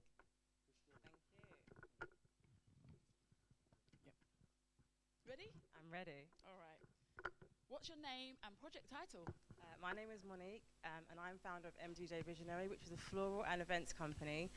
We're based in London, of course, and I specialise in commercial renovation installations and floral events for weddings. Beautiful. What moment or experience pushed you to start this journey? The why, I would say for me personally, it was 2017, becoming a mum. I had some personal struggles I was alone a lot of the time, so for me it was a transition into navigating that negative into a positive. So I started doing flower arranging, and then it kind of grew from there. We kind of got headhunted by House of Parliament to present there as well in 2019, and it's kind of just grown from there, and I just haven't stopped. So I guess the motivation behind all of that is to just kind of always look forward to the next step and keep going, never kind of give up in that sense. So when you say that you were home alone, can you just tell us a bit more about that? Yeah, so I'm a Londoner formerly, but I lived out of London for about 3 years, and in that time I became a mum, so I kind of was isolating a lot. It looks like like postpartum depression, I guess that's what we call it. So that's kind of what it was undiagnosed. But we got through it, so it's not a negative. And that's growing plants, flowers and floristry. Okay, thank you. Tell us how your project actually works and what happens when somebody joins. Yes, so the projects that I plan to put on are floristry making workshops, and they will be guided workshops from beginning to end. So I would provide materials. The whole point of them is to provide them to Lewisham, especially, so they're low cost or hopefully free. And in that you would be guided step by step how to make arrangements, whether that's be the season we're in. I'm doing a lot of wreath workshops at the moment. But going forward, it'd be kind of making floral arrangements that you can kind of take home. It could be a skill set you go in the future, or it could be something that you just do as a hobby. But either way, it's something kind of a takeaway, and it helps your emotional, mental well-being. And who is it for? Is it for somebody specific, or is it? At the moment, I haven't got a specific who it's for. Everyone is welcome to join. The wreath workshops at the moment I'm joining are obviously for a certain age cap because of the materials and the kind of equipment you're using, but they are aimed to be for everybody. Thank you. So what difference are you hoping to create, and what help would move you forward right now? I think the first thing is a space, a creative space and a hub where I can host the workshops so that I can do them for free. Funding so that I can obviously make sure that they are paid for, and obviously can support the Lewisham community and those on lower incomes, which is about 32% at the moment can't afford to do things such as buy flowers or run workshops, so that would really help do that. So yeah. And what is it? Is it something that where you'd like to improve mental health? Is that generally? Yeah, so mental health and emotional well-being, obviously in Lewisham it's quite high, anxiety and depression already, so that would be my kind of focus for those kind of people at the moment. Thank you. Well done. Before we leave the stage, Monique, we're going to welcome Michael back from Blue Garage to present you with your certificate.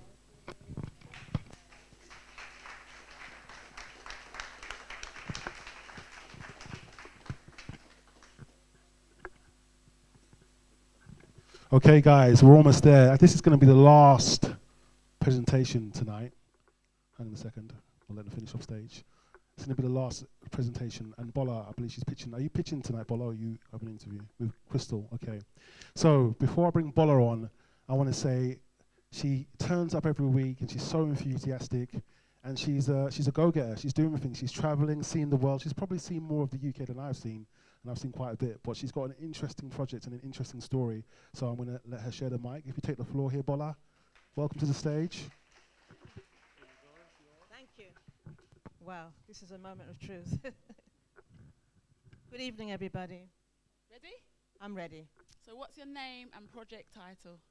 My name is Bola Akande, and my project title is Journey with Bola.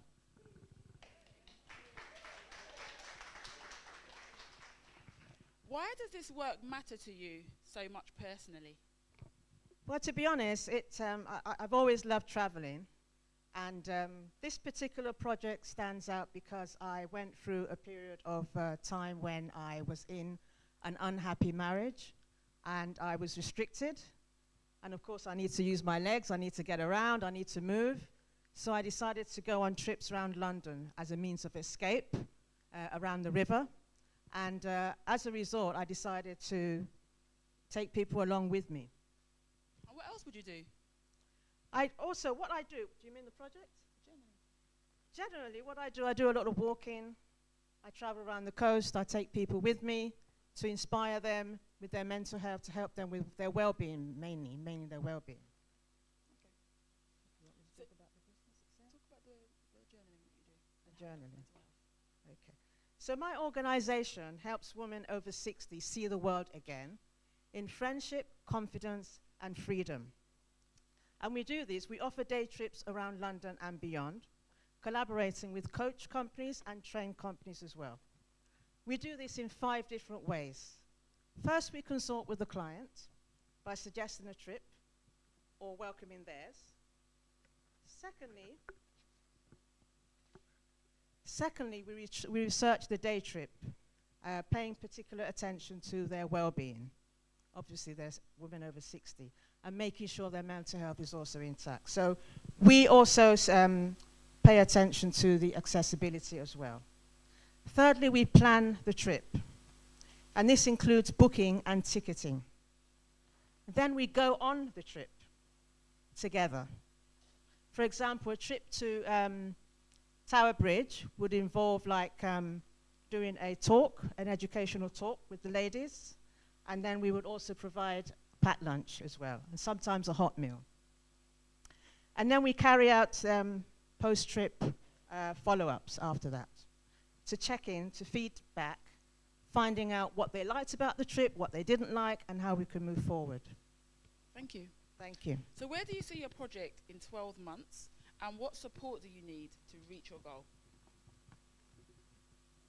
In 12 months' time, I want to be one of the biggest, I'm not sure I should use the word influencers, but I want to make a really big change in this space in Lewisham, because women of a certain age are underserved. There's evidence about this. And so there's so many women, as you know, who are in isolation, and particularly this time of the year whereby Christmas is coming up, maybe they've, you know, these are women who have actually have children. The children have moved on. They're empty nesters. They might have been divorced. They might have been separated. And so they have nothing to do, especially this time of the year. And so what we do, I'm looking to, I hope I've answered the right question. Oh, absolutely. Thank you. I'm looking to develop, I see myself in 12 years' time with a sisterhood group. I would like at least 10 to 20 more women to go with me on my trips. Now, these trips can be quite spontaneous, by the way. Okay? So we do the trips, and if you're ready to go, come along with me. You are most welcome. So I'm looking to develop a partnership with a coach company or a travel agent so I can expand my services.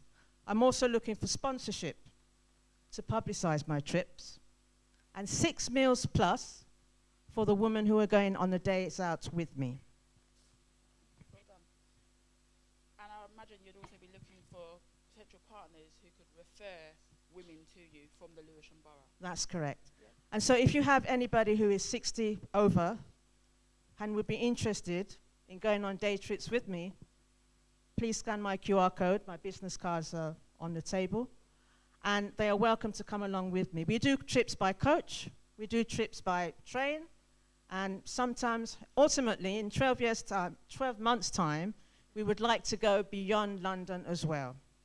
But mainly, I'm focusing on the Lewisham area. Well done, Bola. Thank you. Thank you for this. Thank you, Crystal. Bola, can I come on a trip with you? You're very most welcome. Nobody's excluded. You're all included, by the way. Thank you very much. So this is Bola's the last person to present tonight, and we're going to welcome Larry from Peabody to give her a certificate.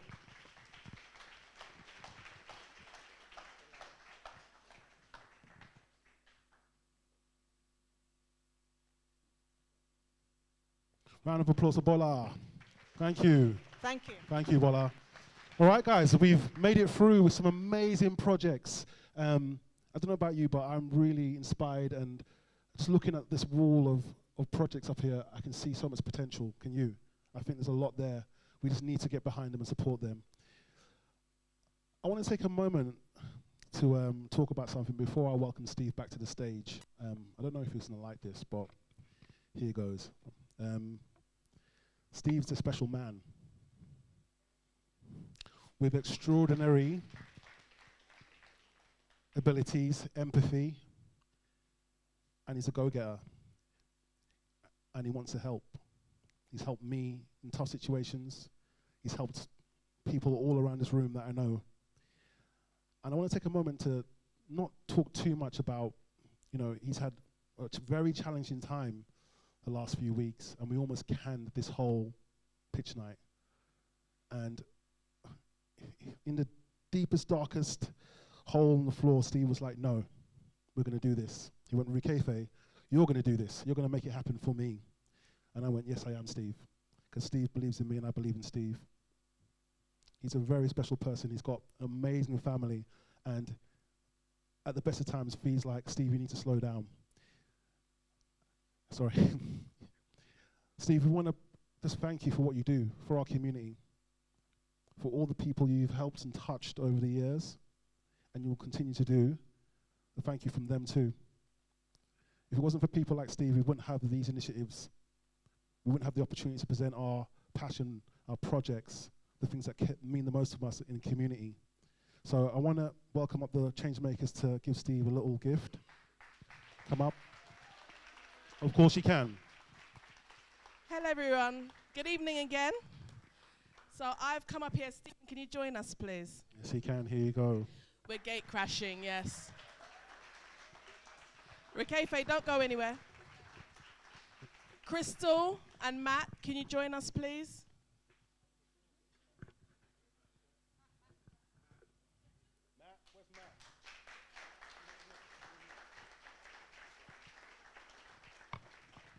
You've been giving us praise and giving us certificates all night, so now it's your turn. Stephen, thank you so much for pushing through, even though we know. Let's just say that. We know and we're with you. We support you. We're grateful for everything you've done for us. Honestly, without you guys on this course, we wouldn't have made it past this 10 weeks. We wouldn't have. And we're ever grateful. And obviously, you know, there's more work to do now, guys. There's more work to do. And they've promised they're going to help us to continue the work. Rikefe, here's your graduation certificate as well. Thank you for supporting us. Thank you for being the strength in the room and for pushing us even when we push back. So sometimes we'd be like, oh, do we have to? And Rikefe was like, yes, do the work and you'll get the benefit from it. So thank you for doing that. Matt and Crystal, you've been there assisting us all the way, giving us advice, telling us what we should do as a change maker. And Matt always in our sessions supporting, giving bits of information, telling us this is what you should do, this is how to tweak it. So for that, we are really, really grateful. So Crystal, we would like to give this to you to say thank you. Matt, we would like to give this to you to say thank you. Can someone come and carry this for Stephen, please? Or you'll keep holding it. This is Stephen's present, and Rikefe, this is yours. So I hope you all enjoy it. And that's a big thank you from all of the Changemakers. You're most welcome. Okay, thank you, guys. We're going again now. Well, thank you so much.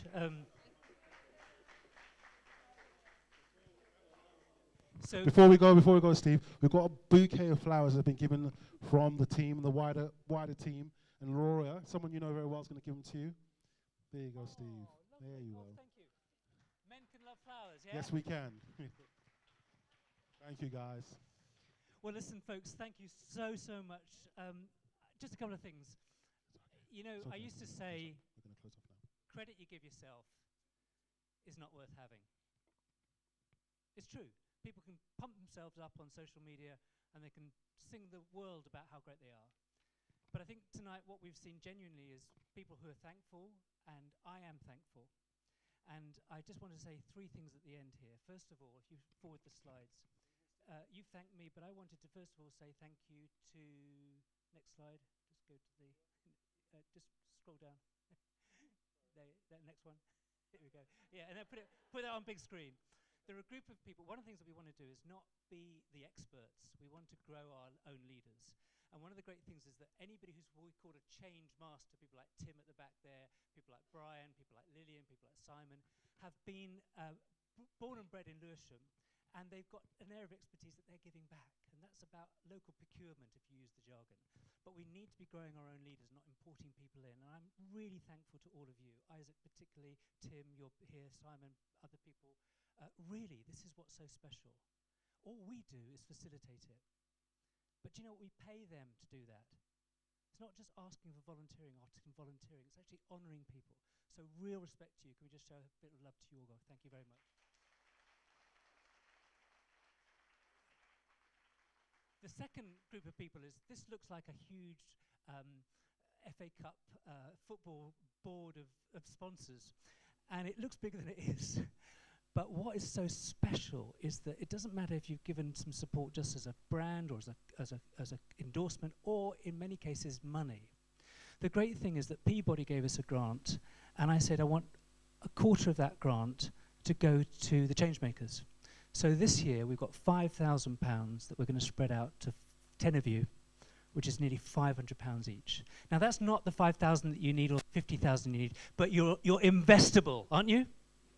And once you can say, I'm investable, I've got some small funding, that small starter grant, you never know where it can be. So I'm not going to clap for Changemakers, I'm going to clap for people like Joe Abraham, Emma and Caroline, Christophe from Peabody, Lewisham Local, people who've just said, look, it's worth supporting a little bit. A lot of little is a lot of little is a lot. And what we've shown in this program with Blue Garage, printing all these things for us, this looks like it's £10,000 worth of corporate PR, isn't it? No, Michael said, what do you need? We'll do it for cost. And what I think the story here is that where there are people of goodwill, people who can see the potential, people who can actually say partnership is really reciprocal, not just sharp elbows, we can make a difference. So bless you for that, and I really want to thank you, Joe, particularly Emma, Nick, others, you know who you are. Really respect. Thank you so much. Last slide. The little Facework team, it's grown and it goes small and grows and small grows. You try running a non-profit organisation these days. It's very difficult. Contract culture, get me going. But we're still here. And like people like Edie, stand up. Laura, stand up. Isaac, stand up. Anil, stand up. Laren, stand up. Matt, stand up. These are the staff team. Rakife, who have I forgotten? Well, you know where you are. This is the privilege of running a small team, because they are better than me. Never appoint somebody who's just like you. Just appoint people who are better. And we're also growing our own leaders, which is great. Now, finally, just want to say one thing more strategically. There are 3 things on the next slide. One is, you will not be able to know whether you can do it unless you can look failure in the face and say, I'm prepared to take the risk. J.F. Kennedy said, you know, those who dare to fail miserably achieve greatly. Now that's a bit emotional, but I wanted to say to you in front of the mayor, in front of Lewisham people, we are not expecting you to transform the health service. We're not expecting you to run social services. We're not expecting you to change the travel industry. We're not expecting that wonderful reset project for parents to solve every parent in Lewisham's sleep deprivation.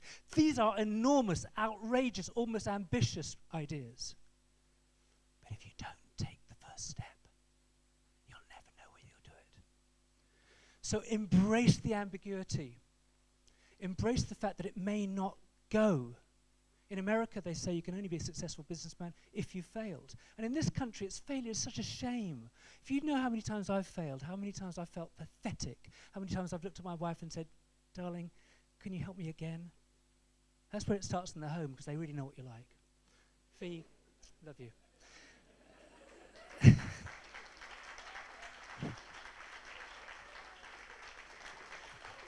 Don't say any more. She'll give me a hard time. So listen, that's the first thing. The second thing is the next slide.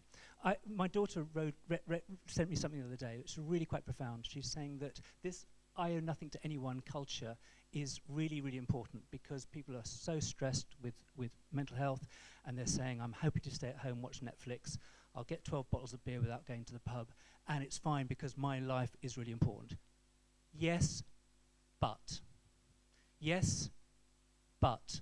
What she talks about is the inconvenience. That word, inconvenience, is actually robbing us, or convenience is robbing us of what we've done tonight.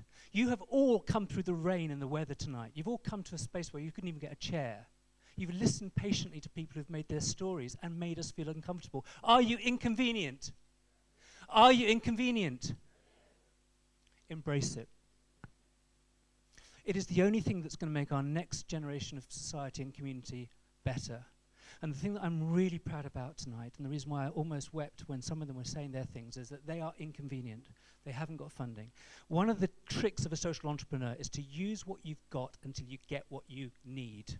It's about being frugal, being agile, making things up, feeling an imposter.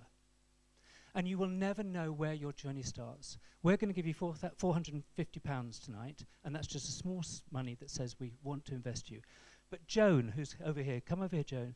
Joan has got £100,000 since she started the Changemaker course 2 years ago, because she's got a project that first of all got £20,000 from Awards for All, and then was able to get £80,000 from health commissioners, because they get, finally, what social prescription really is. Social prescription is not just signposting, it's funding people like Joan. And Isaac and I went down and filmed her work, and that's what we want to try and do, to try to build the projects going forward. So Joan, just really quickly, you're still here? I'm still here. Good. What do you want me to say? Just say, maybe just say what the influence of Changemakers was for you at that time. Oh goodness, when I joined Changemakers, I already had my funding, I already had lottery funding, but for me, it's not about knowing it all. I didn't know everything, and I came into Changemakers to learn. So one of the key things I'll say as a change maker, as an entrepreneur, go with an open mind, be willing to learn, because I just didn't know it all. And I'm still learning. I'm still learning. And what Stephen said about being knocked back, we've applied for funding for different things, and they say no, that's okay. We just try and apply for something else. So be resilient. Don't give up. It's about taking this. You just got to keep trotting, keep going. Yeah. So being a change maker has changed me. It's given me resilience. I'm still passionate about what I do, and I just keep trotting. Brilliant. I keep going. Okay, well, bless you. And Joan brought her boards up there to find out what she's doing with the Queen's Walking Group. What I love about this project is that so many of these simple things, like Bola's idea, like the etiquette idea, like Maxine's idea, they're not rocket science. They're really simple programs. Do you know, if you change 20 people's lives next year, that's good enough. So well done. Just go to the next slide, and if you can then click on that app, which will take you to Instagram, and just pause it for a second and put the sound bar on at the top. Put the sound bar on the top, and then we just need to plug this in. The reason why this is the last thing, I promise, and then I've got the privilege of introducing Brenda Dacres for OBE from the Mayor of Lewisham. But this is interesting. Just listen to this, if you can play. Top right. Sound on the actual. Doing the thing. Preparing to do the thing isn't doing the thing. Scheduling time to do the thing isn't doing the thing. Making a to-do list for the thing isn't doing the thing. Telling people you're going to do the thing isn't doing the thing. Messaging friends who may or may not be doing the thing isn't doing the thing. Writing a banger tweet about how you're going to do the thing isn't doing the thing. Hating on yourself for not doing the thing isn't doing the thing. Hating on other people who have done the thing isn't doing the thing. Hating on the obstacles in the way of you doing the thing isn't doing the thing. Fantasizing about all of the adoration you'll receive once you do the thing isn't doing the thing. Reading about how to do the thing isn't doing the thing. Reading about how other people did the thing isn't doing the thing. Reading this essay isn't doing the thing. The only thing that is doing the thing is doing the thing. Yeah. I found it.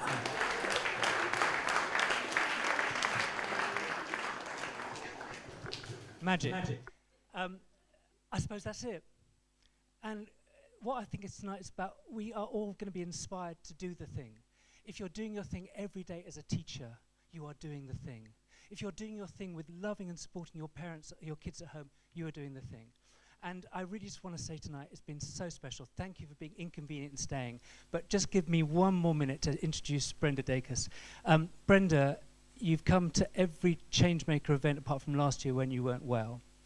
And it means an awful lot for me that you come. Whatever your politics are, whatever you think about party politics, running an organisation like a local authority is one of the hardest jobs at the moment. The pressure on the public purse, the amount of people that would ask Brenda, can you do this, can you do that? We're not here asking you to do that, we're asking you to help us be a partner with you. And Brenda, the last thing I want to ask you is come up here and share just maybe part of your vision and your story and your thoughts very much about what we can do together in partnership. And these flowers are from all of us to say thank you. Thank you. Thank you. So it's really hard to follow you, Steve.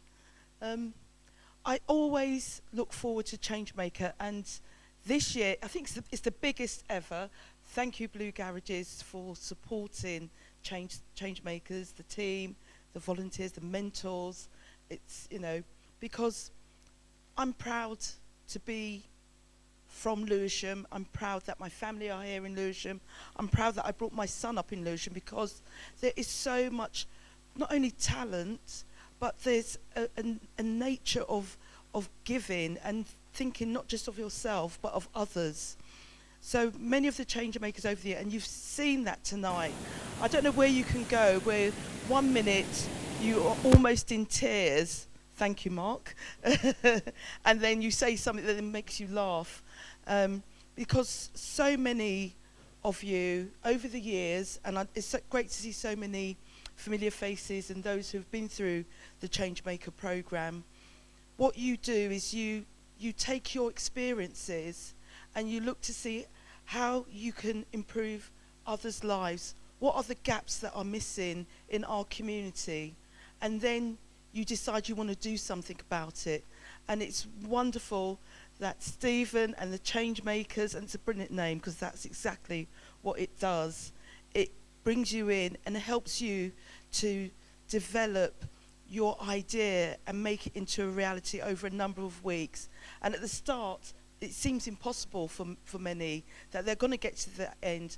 But you've heard the stories of those that have been through the program. And I think Damien's not here tonight, is he?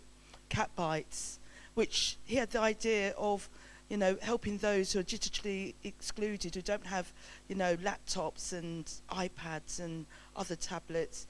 And he came to Changemakers, and now he has developed, he has his drop-ins all over the borough, has volunteers, helping people out of isolation, and getting their IT skills. And even if it's part of sort of applying for things, I think he was helping somebody to do a logo and set up their website recently. But these are just the ideas that come from your lived experience, and knowing that there are people that need help, and you can help them to overcome their anxiety, their loneliness, their mental health, their physical well-being, and we've heard so many of those tonight, and it's really touching. And the word cloud kind of said it all. It's been inspiring, it's been emotional, and it's been revealing how much talented people that we have in Lewisham, and what happens when we can work together. Now, there's a lot of looking for spaces, I heard tonight. There's a lot of seeking financial support, support in doing things, because somebody here might be able to do a website or do an app, and somebody else might be able to help. So there's a lot of cross-pollination, I think, in this room tonight. And I think going forward, if we have this as big as it is tonight, what we should do is get some of those bigger businesses who can help sponsor and look for those talents and say that they're going to invest in you. So the £400, £500 that Changemakers is investing in those tonight is that seedling that then you can go forward and say to somebody, right, I've been invested in. And the other thing that I noticed this evening is and it's scary coming up here and talking, and so much confidence has grown to get to the point here where you are sharing your ideas and telling people about it, and the enthusiasm that you have. And that is what will make you go further. That is what's going to inspire others to take the time to know what you're doing, invest in what you're doing in whatever way they can. And I really want to thank you, Stephen, and the team, the volunteers, the mentors, because you as the lead person, I don't know anybody who's got as much enthusiasm as Stephen, actually. It's really hard to match. And he's so eloquent in the way that he puts things across, and he gets people excited, and then you get on board. And I wish we could bottle that and sprinkle it around us all. I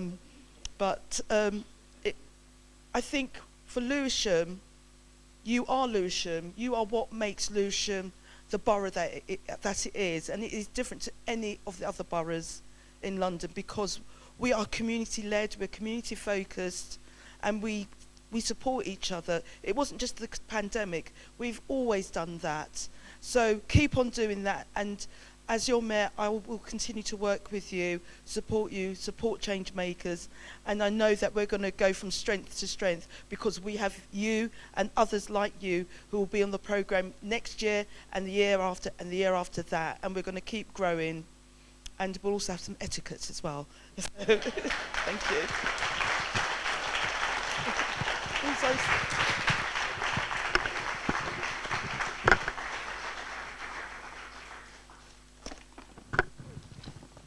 Well, there we are, folks. We finished. And I know it's been a little bit late, but Michael, come up here. Come up here. Come on, Mike. Come up. This is for you and your gang. Brewdog is very good. I know a way to a man's heart. Separately, just a little token to say we love this place. Every borough in the country needs a place like this. Hear, hear. Without stating the bleeding obvious, jobs are drying up. The only jobs that will be here are the jobs we create. So let's get behind Michael as well. Thank you so much. You have been a fantastic audience. There is still food at the back. Wasn't the food good? It was amazing. Made by our Facebook Ukraine program, Facebook. Before everyone goes, we would love to get a picture with the mayor and the Changemakers. So if you could all come back to the front before we finish proceedings. Changemakers to the front before everyone goes.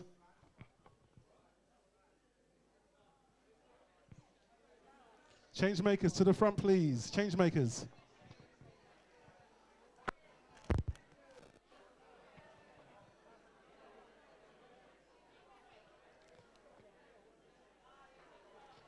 The mayor, Brenda.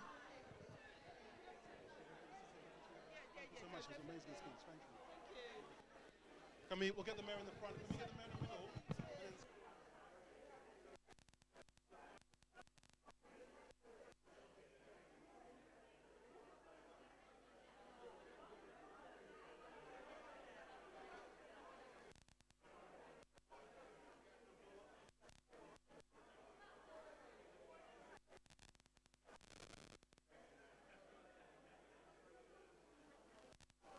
Look at that. Amazing.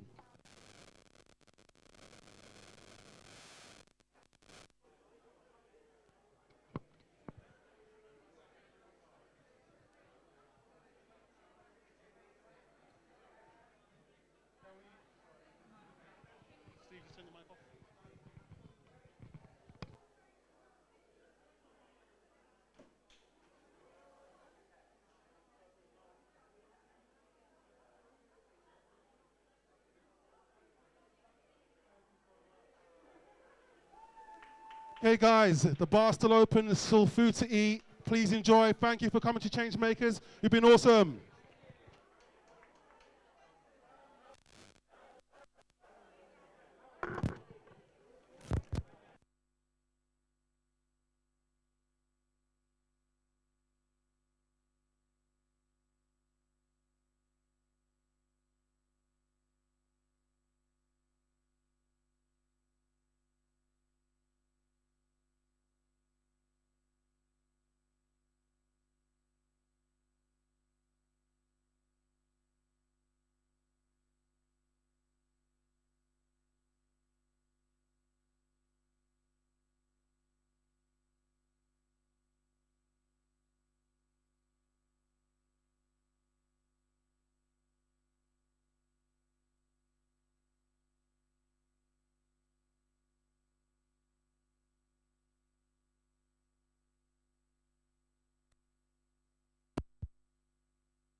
Camera to capture this moment.